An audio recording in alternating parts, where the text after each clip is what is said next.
कराची में गैर कानूनी तौर पर मुकीम अफगान तारकीन वतन के खिलाफ सोहराब गोट पर ऑपरेशन किया गया है। इज्जत में ले लिए गए ऑपरेशन में रेंजर्स, CTD और सोहराब गोट पुलिस ने हिस्सा लिया। ऑपरेशन के दौरान मुतादिद अफराद को हिरासत में लेकर तहकीकात शुरू कर दी गई।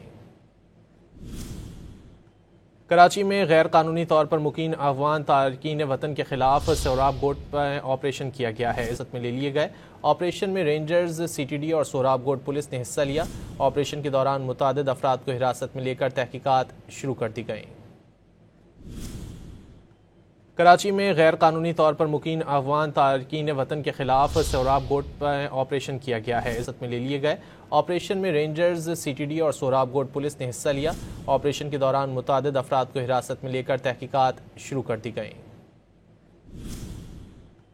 कराची में गैर कानूनी तौर पर मुकीम अफगान तारकीन वतन के खिलाफ सोहराब गोट पर ऑपरेशन किया गया है। इज्जत में ले लिए गए ऑपरेशन में रेंजर्स, CTD और सोहराब गोट पुलिस ने हिस्सा लिया।